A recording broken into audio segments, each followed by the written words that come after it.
अब हमारे पास हैं एक्सरसाइज 6.1 के कुछ क्वेश्चंस जिसमें स्टूडेंट्स को प्रॉब्लम्स थी। पहले हमारे पास क्वेश्चन नंबर 4 कहते हैं कि हमारे पास 2 पॉइंट हैं, ठीक है। एक लोकस ऑफ पॉइंट निकालना है जो स्फीयर बनाता है।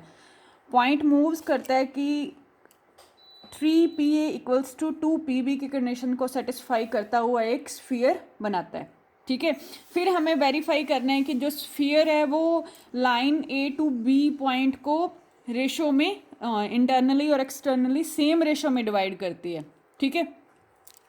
तो अब मेरे पास पॉइंट ए मुझे गिवन है 1, 3 एंड 4, पॉइंट बी भी गिवन है 1, -2 एंड 1, ठीक है। जो पॉइंट पी मूव्स करता है उसको मैंने लेट कर लिया XYZ। कंडीशन क्या गिवन है 3PA is equals to 2PB। ये PA एंड PB क्या है, डिस्टेंस ही है, ठीक है। बाय डिस्टेंस फॉर्मूला आप PA PB निकाल सकते हो, ठीक है। ये स्क्वायर रूट में है तो मैंने स्क्वेयरिंग की, बोथ साइड मेरे पास क्या बन गया 9PA स्क्वेयर और 4PB स्क्वेयर, ठीक है। PA स्क्वेयर की वैल्यू पुट कर दी तो हमारे पास क्या आ गया 9(x-1) का स्क्वायर प्लस y-3 का स्क्वायर प्लस z-4 का स्क्वायर, ठीक है। ये मेरे पास किसकी वैल्यू थी, PA की, ठीक है। और इधर PB 4 as it is x-1 का स्क्वायर, y -+2 का स्क्वायर और z-1 का स्क्वायर, ठीक है। तो हमने इसको सॉल्व किया, स्क्वायर खोल के कैंसिल करने के बाद मेरे पास इक्वेशन बच गई x² + y² + z² -2x -14y -16z + 42 = 0। ये हमें प्रूव करना था। स्टेटमेंट में गिवन था कि लोकस हमें प्रूव करना है, locus of point P is this sphere. अब वेरीफाई करना है कि जो स्फीयर है वो लाइन A to B को इंटरनली और एक्सटर्नली क्या करता है, सेम रेशो में डिवाइड करता है। तो क्या करना है, A पॉइंट है मेरे पास, B एंड पॉइंट है, किस रेशो में, K/1 में, ठीक है। कौन करता है, स्फीयर, ठीक है।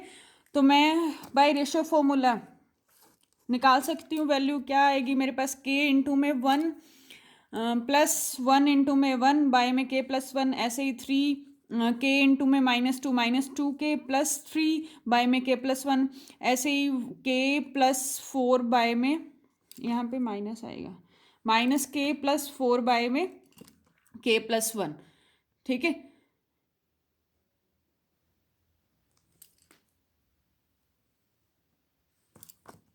तो मेरे पास ये क्या आ गया, पॉइंट आ गया, ठीक है। इस पॉइंट को कहाँ पुट कर देना, स्फीयर में।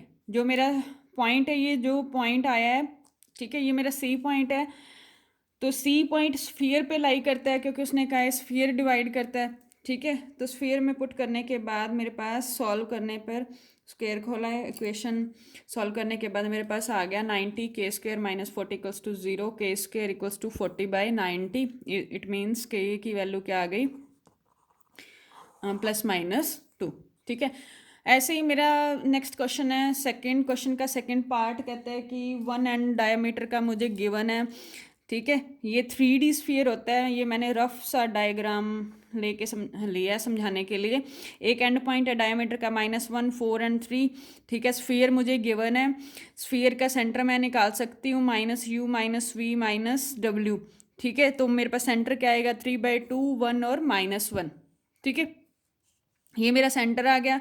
हमें क्या निकालना है, find the coordinate of other point में एंड पॉइंट, ठीक है। अब मुझे पता है ये P और Q 2 पॉइंट है, C उसका मिड पॉइंट है। मिड पॉइंट फॉर्मूला से इसकी वैल्यू मुझे पता है ना, मिड पॉइंट फॉर्मूला से मैं C पॉइंट की वैल्यू निकाल लूँगी, ठीक है। मिड पॉइंट फॉर्मूला लगाया तो मेरे पास क्या आ गया, -1 + x/2, 4 + y/2, 3 + z/2। सेंटर क्या है, सेंटर हमने निकाल लिया था गिवन इक्वेशन से। तो सॉल्व, -1 + x/2 को मैंने इक्वल रखा 3/2 के, सॉल्व किया तो मेरे पास x की वैल्यू आ गई 4। ऐसे ही इस दोनों को सॉल्व करोगे इक्वल रख के तो y और z की वैल्यू आ जाएगी, ठीक है। क्वेश्चन थर्ड कहते हैं कि फाइंड द रेशो निकालना है जिसमें स्फीयर हमें गिवन है वो 2 पॉइंट्स को ज्वाइन करने वाली लाइन को डिवाइड करता है। वही सेम बात, 2 पॉइंट्स हमें दे रखे हैं, स्फीयर दे रखा है, रेशो मुझे निकालना है, ठीक है। वही मैंने पॉइंट निकाला, C वो स्फीयर पे लाई करता है, मिड पॉइंट नहीं, रेशो फॉर्मूला से, ठीक है। निकालने के बाद स्फीयर में पुट कर दो, आपके पास आंसर आ जाएगा।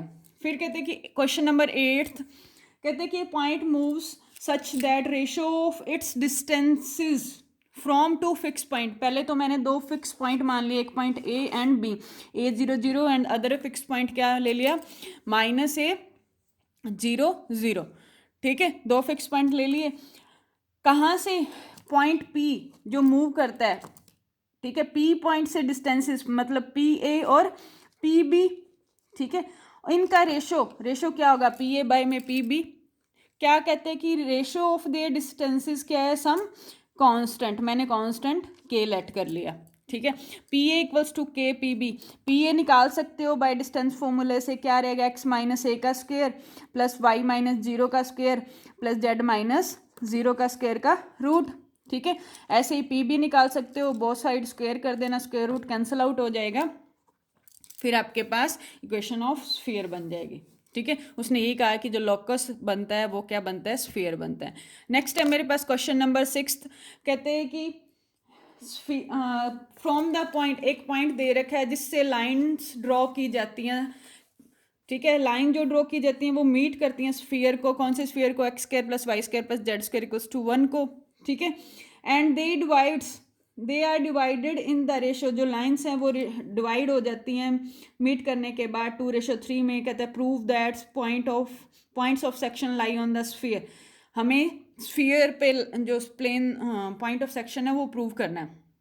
अब गिवन क्या स्फीयर है, पॉइंट एक गिवन है, ठीक है, लाइंस इस पॉइंट से ड्रॉ की जाती हैं, तो अदर पॉइंट जो स्फीयर पे मीट करता है वो मैंने लेट कर लिया अल्फा बीटा गामा, ठीक है, किस रेशो मुझे गिवन है 2:3, रेशो फॉर्मूला मैं लगा सकती हूँ, ठीक है, ये पॉइंट आ जाएगा, इस पॉइंट को मैंने लेट कर लिया x1 y1 z1, ठीक है, x1 y1 z1 की वैल्यू निकाल ली। अब इसको सॉल्व करो, अल्फा की वैल्यू आ जाएगी यहाँ से, इसको सॉल्व करोगे अल्फा की वैल्यू इन x1 और यहाँ से बीटा की वैल्यू इन y1 और यहाँ से गामा की वैल्यू इन z1, ठीक है, अल्फा बीटा गामा, ये बी पॉइंट कहाँ पे, स्फीयर पे लाई करता है ना, तो पुट कर दो इक्वेशन ऑफ स्फीयर जो मुझे given x² plus y² plus z² equals to 1, ठीक है, तो मेरे पास आंसर आ जाएगा। नेक्स्ट है क्वेश्चन नंबर 9, कहता है कि show that sphere x² plus y² plus z² equals to 64, और अदर स्फीयर भी दे रखा है, कहते हैं कि दो स्फीयर हैं वो टच करते हैं इंटरनली, ये हमें शो करना है। Also find the point of contact, अब मेरे पास दो स्फीयर हैं, दोनों स्फीयर के सेंटर और रेडियस मैं निकाल सकती हूँ, मैंने सेंटर निकाला फर्स्ट स्फीयर का 0 0 0 एंड रेडियस 8, ठीक है, सेकेंड स्फीयर का सेंटर निकाला 6 -2 और 3, रेडियस क्या आ गई 1, ठीक है।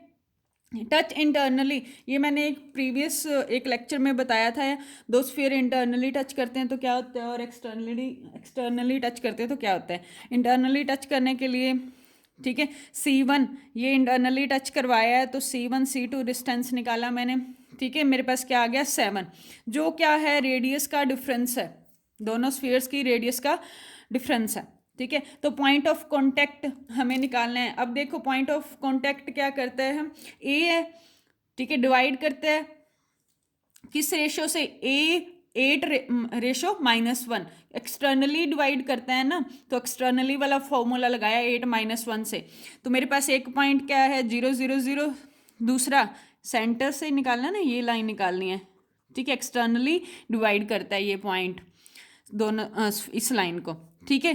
तो ये मेरे पास अनदर पॉइंट, अनदर सेंटर का स्फीयर का सेंटर है, एक्सटर्नली डिवाइड करता है, तो मेरे पास फॉर्मूला नेगेटिव वाला लगाना है, वही फॉर्मूला आपने लगाना है, उसके लिए मैंने यहाँ -1 ले लिया।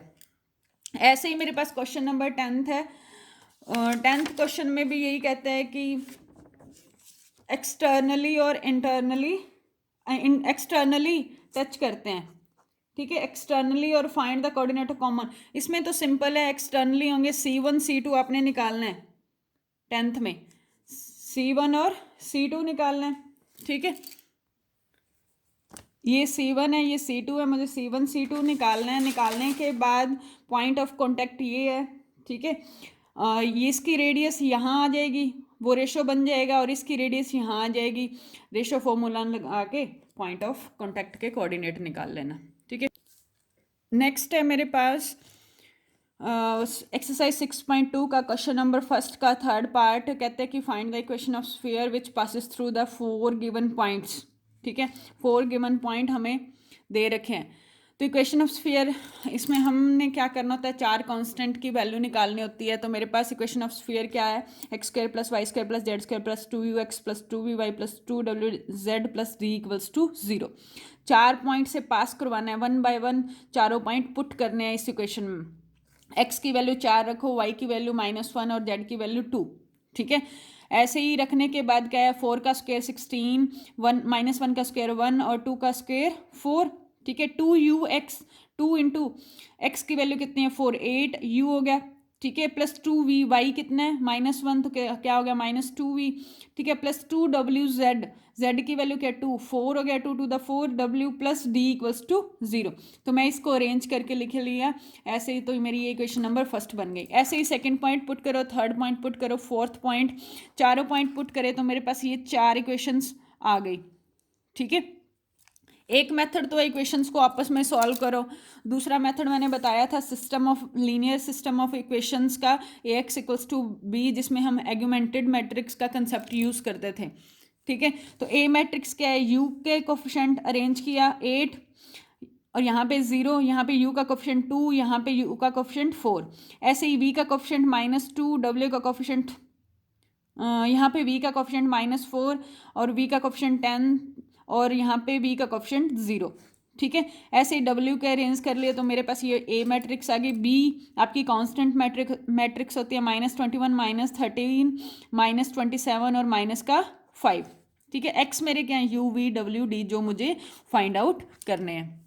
ठीक है, एगुमेंटेड मैट्रिक्स का कंसेप्ट लगाया तो उसमें आप ये मैट्रिक्स बनाओगे, फिर उस पर ऑपरेशन लगाओगे, जो ऑपरेशन ए पे लगेंगे वही बी पे लगेंगे।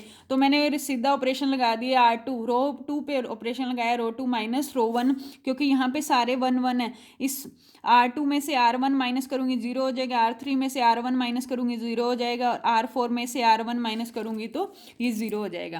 हमारा मेन मोटिव यही होता है कि हमने जितना ज़्यादा हो सके 0 बनानी है टर्म्स मैट्रिक्स में। ठीक है, तो लगाया मैंने 0 -8 आ जाएगा, -4 प्लस का 2 -2, 6 -4 2, 1 -1 0। ठीक है, ऐसे ही -13 प्लस का 21 कितना आ जाएगा 8। ऐसे ही मैंने ये रो ऑपरेशन लगाए, फिर मैंने देखा कि इसमें से कुछ कॉमन आता है आपस में, इसमें से तो नहीं आता। सेकंड रो में देखो कॉमन आ रहा है 2 कॉमन लेके कैंसिल आउट कर दिया, -8 -4 यहाँ से 2 कॉमन लिया। ठीक है, -1 1 0 और यहाँ पे कॉमन लिया 4। ठीक है, ऐसे ही यहाँ से 6 कॉमन ले सकती हूँ, 6 कॉमन लिया तो -1 2 -1 और 0 -1। ठीक है, ऐसे ही यहाँ से 4 नहीं 2 कॉमन ले सकती हूँ, तो मेरे पास ये आ गया। अब देखो इनको दोनों को ऐड कर दो R3 और R4 को, तो यहाँ पे भी 0 बन जाएगा। ठीक है, फिर देखना और कहीं पे भी आपका 0 बने, इनको ऐड कर देना पहले, फिर इनको ऐड कर देना। ठीक है, तो ऐसे ही ऑपरेशन लगा के जो बचेगा, जैसे मेरे पास ये लास्ट वाली रो से मैंने ऑपरेशन बनाया, क्या बचेगा मेरे पास -2u plus v -8 w d 0 है इक्वल्स टू 8। ये इक्वेशन फिर आपने इक्वेशंस बना के सॉल्व करनी है। ठीक है, इजी हो जाएगा इस मेथड से। नेक्स्ट है मेरे पास क्वेश्चन नंबर सेकंड का थर्ड पार्ट, वही find the equation of sphere which passes through the 2 point दे रखे हैं मुझे यहाँ पे, और साथ दे रखा है कि जो सेंटर है वो कहाँ लाई करता है, 5y plus 2z equals to 0 एक लाइन दे दी, और अदर लाइन दे दी 2x minus 3y equals to 0 पे। ठीक है, पहले तो हमें 4 पॉइंट दे देते थे, अब साथ में 2 पॉइंट और 2 लाइन्स दे दी, प्लेन दे दिए। ठीक है, तो स्फीयर का सेंटर क्या होता है -u -v -w। ठीक है, अभी जो सेंटर है वो इन पॉइंट्स को क्या करेगा, सेटिस्फाई करेगा। तो मैं इनमें पुट कर सकती हूँ u v w पुट किए तो मेरे पास ये 2 इक्वेशन बन गई, -5v plus 2w equals to 0, और ऐसे ही दूसरी इक्वेशन बन गई 2u minus 3v equals to 0। यहाँ से w और u की वैल्यू निकाल ली v में। ठीक है, ताकि मेरी आगे वैल्यू निकालनी ईजी हो जाए। अब 2 वैल्यू तो आ गई यहाँ से, और बाकी के लिए इन 2 पॉइंट्स को पुट कर दो, स्फीयर की इक्वेशन में पुट किया तो मेरे पास ये 2 इक्वेशन आ गई, जिनको अरेंज करके मैंने लिख लिया। ठीक है, अरेंज करके लिखा तो मेरे पास इक्वेशन आई ये दोनों। ठीक है, अब देखो कुछ कैंसिल आउट होता है, अगर मैं दोनों को ऐड करती हूँ तो मेरा डी कैंसिल आउट हो जाएगा, किस में बच जाएगी, यू वी और डब्ल्यू में बच जाएगी। ठीक है, ऐड करती हूँ तो अब देखो मैंने ऐड किया तो मेरे पास इक्वेशन क्या आ गई, 4u + 2v + 6w, ये कट गए, इक्वल्स टू प्लस का 14। ठीक है, अब मैं देखो यहाँ से u और w की वैल्यू पुट करती हूँ, ये वाली, तो मेरे पास v में आ जाएगी, ये v बच जाएगा और ये v, सारी क्वेश्चन v में आ जाएगी। पुट करने के बाद सॉल्व किया तो मेरे पास वैल्यू आ गई v की। ठीक है, v की वैल्यू आने के बाद पुट कर दो यहाँ पे, मेरे पास w और u आ जाएंगे। ठीक है, फिर उनको यहाँ पुट कर देना तो आपके पास d आ जाएगा। फिर जो u v w और d आ गया उनको इसमें पुट करना है, इक्वेशन ऑफ स्फीयर जो हम जर्नल लेके चलते हैं, क्योंकि इस एक्सरसाइज में हमें मेन इक्वेशन ऑफ स्फीयर ही निकालनी है, सारी u v w चारों कांस्टेंट निकाल के पुट करने हैं। नेक्स्ट क्वेश्चन है मेरे पास क्वेश्चन नंबर 3, वही इक्वेशन ऑफ स्फीयर निकालनी है जो पास करती है 3 पॉइंट से, साथ एक 3 पॉइंट के साथ एक दे दी कंडीशन, कहते हैं कि जो इस स्फीयर की रेडियस वह स्मॉल है एज पॉसिबल, जितना हो सकता है उतनी छोटी से छोटी है। पहले तो 3 इक्वेशन से इक्वेशन को पास करवाया, पास करवाने के बाद मेरे पास ये 3 इक्वेशन है, इन तीनों इक्वेशन को सॉल्व किया तो u v और w बन गया। ठीक है, u v w बन गया, और जो दूसरी कंडीशन दे रखी है वो कहते हैं कि रेडियस स्मॉल से स्मॉल है, रेडियस ऑफ स्फीयर मैं निकाल सकती हूँ, ये मेरे पास r² आ गया, इसको मैंने लेट कर लिया, इस पूरे को कैपिटल R। ठीक है, तो u v और w की वैल्यू यहाँ पुट कर दो, सॉल्व करने के बाद मेरे पास कैपिटल R ये आ जाएगा। ठीक है, अब स्मॉल से स्मॉल के लिए हमने मैक्सिमा और मिनिमम का कंसेप्ट पढ़ा हुआ है। मैक्सिमा मिनिमा चेक करने के लिए क्या करते हैं, फर्स्ट डेरिवेटिव को 0 रखते हैं, फिर उस पॉइंट को सेकंड डेरिवेटिव में पुट करके देखते हैं पॉजिटिव है या नेगेटिव है। पॉजिटिव आता है तो हम कहते हैं कि मिनिमा है, और नेगेटिव आता है तो मैक्सिमा है उस पॉइंट पे, तो हम यहाँ से डी की वैल्यू निकाल सकते हैं। वही रेडियस का डेरिवेटिव किया विद रिस्पेक्ट टू डी होगा ना, R is a function of D, तो विद रिस्पेक्ट टू डी किया, डेरिवेटिव करके 0 के इक्वल रखा तो d की वैल्यू -1/3 हो गई। अब चेक कर लो क्या इस पॉइंट पे जो ये मेरी रेडियस है वो मिनिमम वैल्यू दे रही है, क्योंकि उसने स्मॉल का है ना। ठीक है, तो ये चेक करने के लिए हम सेकंड डेरिवेटिव पे देखते हैं, सेकंड डेरिवेटिव किया और 3/2 आया जो कि पॉजिटिव है, इट मीन्स आर के पास क्या है, मिनिमा है। मिनिमम वैल्यू किस पे है, d = -1/3 पे है। तो मेरे पास चारों कांस्टेंट की वैल्यू आ गई, और चारों कांस्टेंट्स को आपने इक्वेशन ऑफ स्फीयर में पुट कर देना है। ठीक है,